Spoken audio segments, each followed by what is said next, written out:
Shalom para pemirsa Temanggung TV yang dikasihi Tuhan, kembali lagi di tengah-tengah Anda salah satu program yang tentunya sudah ditunggu oleh umat Katolik, pada khususnya Cahaya Kasih.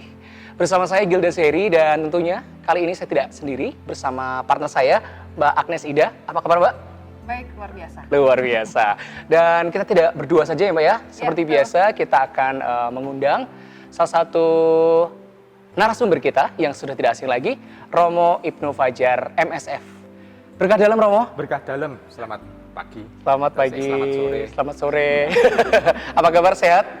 Sehat walafiat. Puji Tuhan, dan terima kasih kita sudah diizinkan kembali untuk berada di Gereja Katolik Santo Petrus dan Paulus Temanggung. Selamat datang. Ya.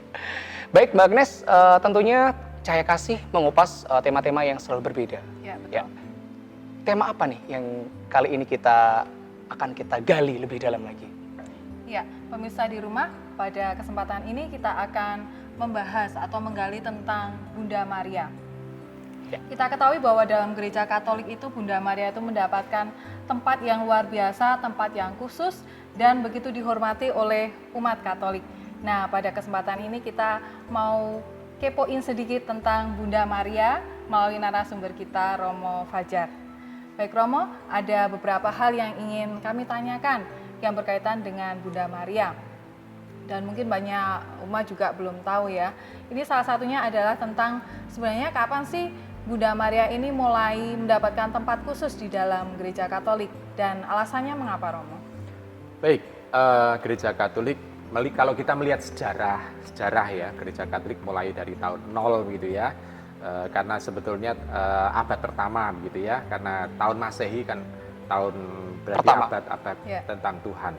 Nah, pada abad-abad pertama dan abad kedua, gereja Katolik pada waktu itu gereja masih ada di bawah tanah, yaitu karena betul mendapatkan tekanan dari pemerintah Romawi pada waktu itu. Nah, pada waktu itu yang dihormati itu adalah para rasul dan para martir, yaitu yang mati syahid. Karena pada waktu itu memang banyak sekali orang-orang yang mengaku dirinya sebagai orang Katolik atau orang Kristiani, pasti dia mati syahid. Dan kita juga bisa melihat dari para rasul pun, murid-murid Tuhan, itu ada 11 yang lain itu yang mati secara syahid atau mati martir. Jadi itu yang dihormati. Yang Bunda Maria belum. Tetapi pada mulai abad kedua, sekitar tahun 163, yaitu Santo Justinus, itu mulai menghormati Maria sebagai Hawa baru. Hawa yang lama, istrinya Adam, itu turun ke dunia membawa dosa ya. Karena ya dia turun ke dunia itu karena membawa dosa itu. Sedangkan dia sebagai Hawa baru, Maria itu memberikan rahmat, memberikan berkat. Kenapa? Karena melalui Maria lahir sang penyelamat. Betul. Jadi dia menjadi Hawa baru. Itu mulai abad kedua. Nah, mulai abad ketiga, Bunda Maria itu mendapatkan tempat yang khusus di hati para jemaat. Kenapa? Karena pada waktu itu gereja mulai merasakan dan mengalami adanya relasi antara kita itu gereja yang sedang berziarah di dunia ini, lalu kalau orang yang ada di neraka berarti gereja yang istilahnya bukan gereja lagi karena bukan orang kelompok beriman. Tetapi yang ada di surga adalah gereja yang sudah bahagia. Nah, ada relasi. Jadi gereja yang sudah bahagia mulai dimintai untuk mendoakan gereja yang masih berziarah di sini. Maka Bunda Maria pun itu mulai dimintai doanya supaya mendoakan orang-orang yang masih berziarah di sini. Ya, sekitar abad ketiga itu, awal-awal abad ketiga, tahun 300-an. Nah, Ibu Maria mulai mendapatkan tempat. Masuk akal karena abad pertama dan abad kedua karena gereja ada di bawah tanah. Ya. Artinya gerakan gereja ada di bawah. Berarti bisa dikatakan seperti yang Romo tadi sampaikan ya, kalau Bunda Maria itu menjadi Hawa yang baru. Ya. Berarti menjadi suatu harapan yang baru juga. Betul. Di gereja Katolik. Itu memang melalui Bunda Maria itu kan akhirnya lahir sang penyelamat. Juru selamat ya. Kalimatullah dipercayakan di dalam rahim seorang Maria Sayyidatina Siti Maryam. Luar biasa. Wah, ini Ya bahasa itu, apa ini? ya karena jemaat kita, Iya. Betul. jemaat Kristiani yang ada di Arab itu menggunakan bahasa Arab kan, Iya. jadi dia menghormatinya menjadi Sayyidatina Siti Maryam, Iya. gitu ya. Dan itu Sang Kalimatullah itu dipercayakan lahir melalui rahim Maria. Bunda Maria. Ya. Ya, dan tentu saja sepengetahuan saya Romo, sosok Ibu Maria sendiri sangat dihormati juga bukan hanya di ajaran Katolik ya, tapi Betul. juga saudara-saudara kita yang Muslim pun juga sangat menghormati Sangat menghormati. Ibu Bahkan Maria ini sendiri. menghormatinya adalah Maria sebagai seorang perawan pada saat dia melahirkan Sang Kalimatullah itu. Luar biasa. Ya, firman Allah itu. Jadi dia tetap perawan. Berarti itu sebabnya mengapa umat Katolik sendiri sangat Menghormati. menghormati ya Ya. sosok Maria. itu Lalu sendiri. juga yang kedua adalah Bunda Maria itu tidak hanya dihormati itu, tapi juga dimintai doanya. Iya, betul. Jadi dimintai doanya. Jadi relasi antara kita gereja yang masih berziarah dan gereja yang sudah bahagia Ya. yang di surga, lalu masih ada gereja yang menderita, yaitu ada di api pencucian, Betul sekali. di purgatori atau purgatorium. Ya. Oh, gitu. Romo, ada sedikit pertanyaan yang menggelitik nih. Beberapa kali pada saat saya membaca Alkitab, di sana ada tulisan pada saat Bunda Maria memanggil Yesus. Ya. Dia selalu memanggil Yesus dan saudara-saudaranya. Oh, oke. Nah, yang ingin saya tanyakan, apakah benar sebenarnya, apakah ada bukti penelitian atau semacam itu yang mengatakan kalau Yesus itu sebenarnya memiliki saudara, entah itu saudara dari Yusuf Oke. atau Ya, dari betul. mana? Oke, baik. Yang pasti yang mau ditanyakan adalah apakah Yesus, Ya. Tuhan Yesus itu mempunyai saudara kandung, Iya, Iya, ya, yang lahir juga dari rahim Maria. Maria. Jawabannya adalah begini, saya mau mencoba untuk pakai peristiwa saja, pakai kitab suci ya, pakai kitab suci. Pada waktu Tuhan Yesus ada di salib, lalu datang Maria, iya, ibunya, lalu juga ada murid yang terkasih, yaitu Yohanes dan Maria yang lain gitu ya, dikatakan begitu, datang ke salib Tuhan Yesus. Lalu Tuhan Yesus itu menitipkan Maria kepada muridnya. Nah, coba bayangkan, kalau dirinya Tuhan Yesus itu mau mati di situ, iya, dia tahu bahwa kalau ibunya itu mempunyai anak yang lain di lain dirinya, selain dirinya, yang dilakukan apa? Tentu Yesus tidak memikirkan ini Maria mau ikut siapa, betul. ikut anaknya yang lain. Gila. Tetapi dia menitipkan kepada murid yang lain, menandakan apa?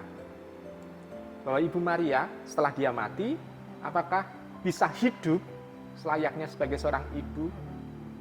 Betul sekali. Enggak. Berarti gereja sampai sekarang mengatakan bahwa Yesus tidak mempunyai saudara sekandung dengan Maria. Kalau saudara yang lain, relasi, famili yang lain, saya kira ada banyak. Banyak Karena sekali ya. istilah kata saudara dalam bahasa kitab suci bukan hanya saudara sekandung, tetapi juga saudara sepupu atau saudara yang sekampung pun begitu. Misalnya kamu Iya. pergi ke Bali misalnya, ketemu dengan wong kandangan begitu, Iya. tetap merasa sebagai saudara Betul sekali. Iya. setemanggung gitu ya. Baik, Iya. Romo. Nah, gitu. Oke, dan pemirsa, Romo, kita akan break sebentar. Setelah pariwara, kita akan kembali tetap di Cahaya Kasih.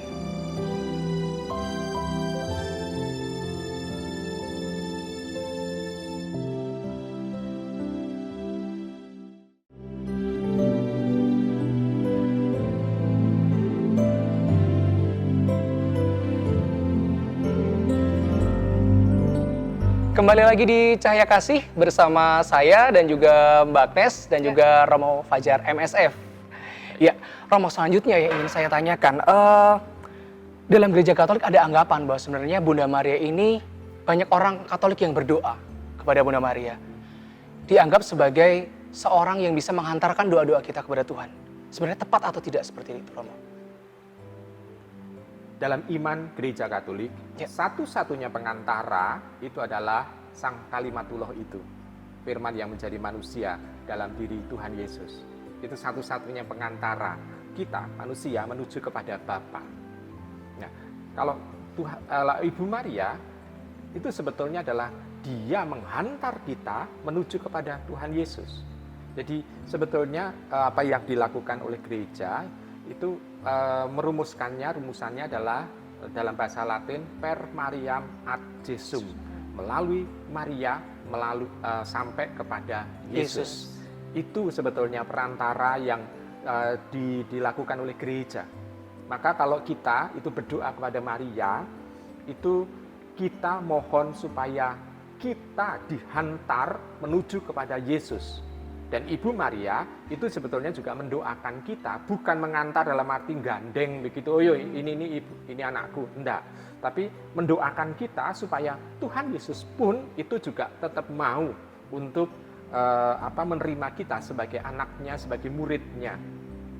Jadi Bunda Maria istilahnya itu menjadi perantara dalam arti itu. Jadi bukan dalam arti menghantar kita kepada Bapa. Kalau menghantar kita kepada Bapa, kita nggak butuh lagi Yesus. Iya, betul. Nah, jadi di situ, jadi hanya menghantar kepada Tuhan Yesus. Berarti berbeda dengan anggapan bahwa selama ini orang Katolik juga berdoa kepada Bunda Maria. Ya karena kedekatan kita selalu pada ibu. Ibu, betul Figur sekali. ibu. Jadi kalau ditanya anak-anak, kalau ditanya kamu dekat bapak atau ibu, mayoritas anak-anak akan menjawab ibu. Betul. Karena dari bangun tidur sampai menjelang tidur, ibu itu perannya itu ada sangat banyak sekali. Sehingga anak itu cenderung lebih mudah untuk berbicara dengan lebih lepas seorang ya ibu dibanding dengan bapak. Iya, betul. Karena bapak itu kan figurnya itu biasanya adalah Pekerja ya. harus dihormati. Iya, betul. Dan galak gitu ya. sehingga kenapa kok bisa sulit itu karena faktor budaya kita. Iya. Faktor budaya, tapi ini yang terjadi seperti itu. Baik, Romo. Ya. Berarti Bunda Maria ini sangat berarti ya untuk kita ya. Dia Betul. bisa menjadi perantara juga untuk kita dan Ya. posisinya luar biasa sekali Iya. ya. Nah, menurut gereja Katolik ini figur Bunda Maria ini bagaimana sih Romo? Kedudukannya di dalam gereja juga bagaimana? Kalau kedudukan gereja, kita juga tidak mengakui Maria sebagai salah satu dari Tritunggal. Kadang-kala disalah mengerti. Ya. Orang Katolik itu menyembah ada Allah Bapa, ada Allah Ibu, ada Allah Putra. Ya. Bukan, tidak sama sekali. Jadi Bunda Maria adalah pendoa syafaat bagi kita gereja yang masih berziarah di sini ini. Jadi dia menjadi perantara kita. Dan kalau kita ada ujub untuk Tuhan, mohon ada permohonan untuk Tuhan, kita juga mohon supaya Bunda Maria ikut mendoakan permohonan kita supaya doa-doa kita ini dikabulkan oleh Allah. Dikabulkan oleh Tuhan Yesus juga. Jadi itu. Apalagi kita bisa melihat bahwa Ibu Maria pun itu semenjak mengandung Yesus itu mengalami kehadiran Roh Kudus. Karena yang memampukan Ibu Maria sampai mengandung dan melahirkan Sang Kalimatullah adalah Roh Kudus. Jadi yang menyatu dengan dirinya. Maka gereja itu tidak ragu-ragu mengatakan bahwa Maria itu adalah mempelai Roh Kudus. Roh Kudus. Kenapa? Karena yang membuat Maria sampai hamil dan melahirkan Sang Putra, yaitu Sang Kalimatullah, Sang Firman yang menjadi manusia. Jadi dia gereja tidak ragu-ragu lagi mengatakan bahwa dia adalah mempelai Allah Roh Kudus. Betul. Oleh karena itu di setiap gereja Katolik pasti akan ada gambaran entah itu lukisan atau patung ya. dari Bunda Maria, karena memang gereja Katolik sendiri sangat memperhatikan atau sangat menghormati figur Maria itu sebagai salah seorang. Bisa menjadi teladan juga ya. Betul, yang harus Dan dicontoh. guyonannya ada satu, yaitu Apa bahwa itu? di Indonesia orang yang datang ke gereja, satu-satunya yang pakai jilbab datang ke gereja Iya. adalah Ibu Maria. Oh, Karena Ibu Maria iya. kan Selalu pakai- berkerudung ya? pakai kerudung. jadi bisa pakai guyonan bahwa yang pakai kerudung ada Ibu Maria. Selalu patungnya atau gambarnya pakai pakaian atau figur budaya Timur Tengah. Ya. Dan selalu digambarkan dengan wajah yang cantik, dengan paras yang ayu, dengan usia yang relatif Muda, masih gitu muda, betul. Ya karena diperlihatkan misalnya patung Pieta, Yap. wajah Ibu Maria itu lebih muda dibanding dengan anaknya Yesus Yesus. yang Oh, di gitu pangku itu. Jadi di situ untuk memperlihatkan bahwa kesucian, Iya. jadi keperawanan Maria lebih ditekankan. Betul. Meskipun dia sudah menikah dengan Yusuf gitu ya, tapi Ya, keperawanannya tetap ditonjolkan secara gitu ya. hukum dia menikah Bisa. dengan Yusuf. Betul sekali. Gitu. Jadi luar biasa ya. Jadi selama ini memang kurang tepat bila dikatakan kalau ternyata orang Katolik juga berdoa meminta sesuatu kepada Bunda Maria. Jadi memang karena Bunda Maria itu adalah Berdoa Perantara. yang mendoakan perantara kita dan- supaya ujub kita itu terwujud. Dan ada banyak sekali sebetulnya penghormatan kepada Bunda Maria itu kan. Jadi dalam gereja. termasuk doa Rosario sendiri ya Romo, Ya, yang ya. menjadi Nanti salah kita- satu doa Nanti paling kalau ada populer. waktu nanti saya akan ngomong tentang doa Rosario. Nah, Kenapa betul ada sekali. doa Rosario begitu? Iya, Ya. betul. Baik. Apakah ini memang ditanyakan ya tentang doa Rosario? Misalnya ambil contoh Iya. menghormati Ibu Maria. Rosario awalnya itu adalah sebetulnya adalah ibadah umat awalnya. Kenapa begitu? Karena ibadah resmi di dalam gereja itu hampir mirip dengan orang-orang Yahudi, yaitu menggunakan mazmur. Nah, sekarang zaman dahulu ada banyak orang yang buta huruf, Iya, tidak mampu untuk membaca kitab suci, bahkan kitab suci pun juga tidak dipunyai. Lalu akhirnya harus dibuat satu doa, doa khusus Nah, yang menjadi ya. doa Rosario itu doa sendiri. Rosario. Nah, mungkin bisa dilanjut nanti. Iya, betul sekali. Baik Romo dan pemirsa Temanggung TV yang dikasihi Tuhan, Cahaya Kasih akan kembali setelah pariwara berikut ini.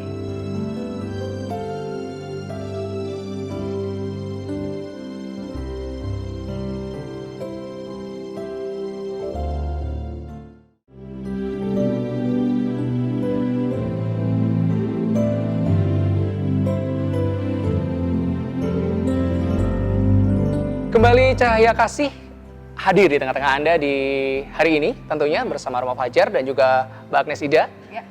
Monggo Romo bisa dilanjutkan mengenai Tentang Rosario ya. Betul. Saya melanjutkan tentang Rosario. Nah, pada waktu dulu itu kan banyak umat yang misalnya buta huruf, tidak mampu untuk membaca. Ya. Maka tidak bisa dipaksakan untuk membaca Mazmur. Karena itu adalah kitab doa, memang buku doa pada waktu itu. Karena tidak bisa dipaksakan, maka diganti dengan doa yang diulang-ulang. Nah, sekarang jumlah Mazmur itu ada 150 bab. 150 bab dalam Mazmur. Maka dalam Rosario yang penuh itu ada 150 Salam Maria pada waktu dulu ya.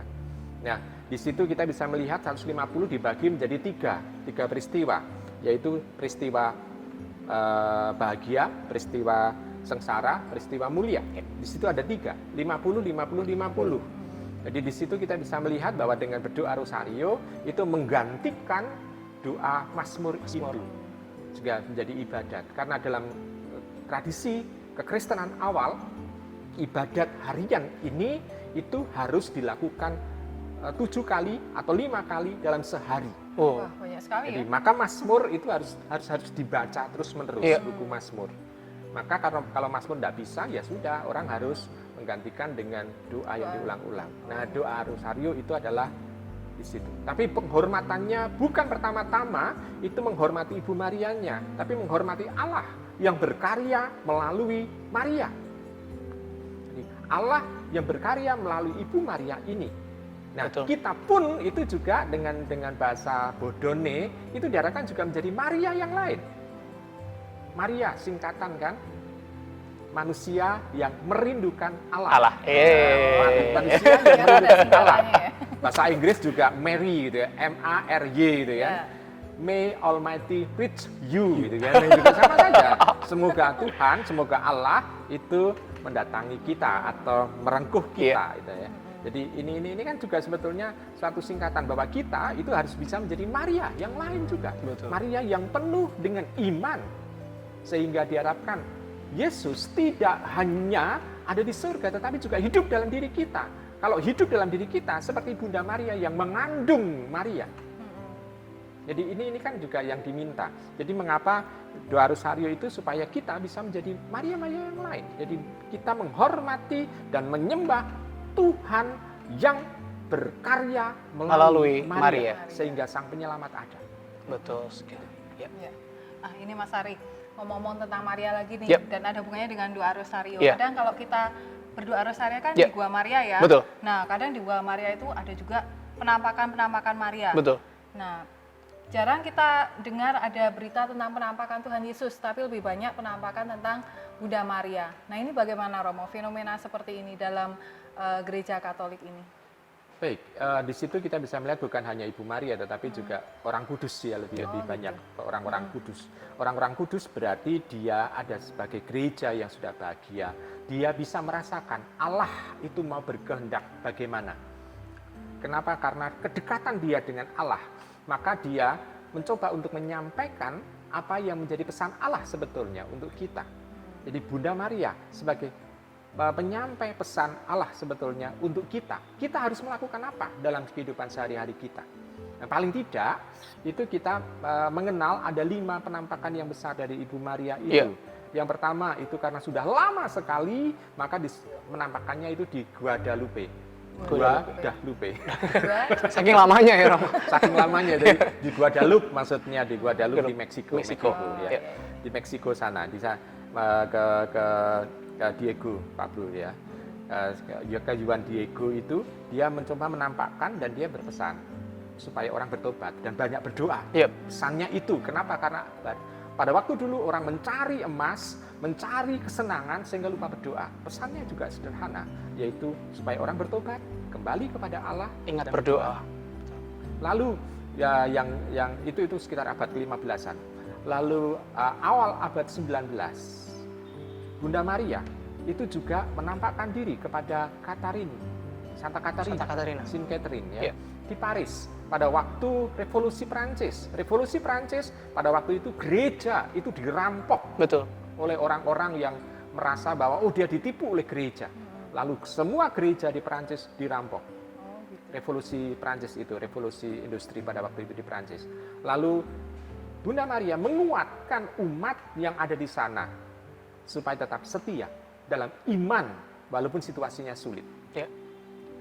Dan Santa Katarina akhirnya mendapatkan semacam medali wasiat. Lalu setelah Santa Katarina meninggal utuh ya, tubuhnya tidak rusak, betul. Tidak membusuk sama sekali sampai sekarang. Makamnya pun akhirnya tidak lagi di tanah tapi di atas. Dimasukkan ke dalam peti ya. Peti kaca, betul. Sehingga umat bisa melihat bagaimana keutuhan dari jasad dari Santa Katarina yang ditampaki oleh Ibu Maria di Paris. Lalu yang ketiga itu di La Salette. Maria La Salette. La Salette itu juga sekitar zaman Diponegoro. Zaman Diponegoro, perang Diponegoro. Jadi Ibu Maria menampakkan diri pada 2 gembala di La Salette, Maximin Giraud dan Melanie Calvat. Di sana dia menampakkan diri dan berpesan juga supaya orang banyak berdoa. Banyak orang-orang yang istilahnya yang tidak berdoa itu tidak hanya di kota, tetapi juga sampai ke pedesaan-pedesaan. Bahkan menggerutu pun itu dengan kata Allah. Coba kalau dalam bahasa Inggris, oh my God. Betul. Kalau ada sesuatu yang yang negatif, yang jelek, masa Tuhan kok untuk seruan sesuatu yang negatif. Apalagi nama-nama Yesus, Maria, itu segala macam itu. Itu menjadi kata-kata yang jelek. Jadi dengan seperti itu orang diingatkan lagi supaya tetap jalan ke jalan yang baik. Kembali ke jalan yang lalu setelah itu baru kepada Bernadette. Santa Bernadetta. Nah, di sana kita bisa melihat Bernadette tidak mengalami kesembuhan, tetapi dia juga mati dengan kondisi tubuh yang masih utuh. Ini juga Bunda Maria. Dan pada waktu itu Bernadette mau mengusir kehadiran Maria itu dengan doa rosario. Berarti tampak bahwa sejak awal gereja mau mencoba untuk mengusir setan dengan doa rosario juga. Yang terakhir penampakan ke Fatima.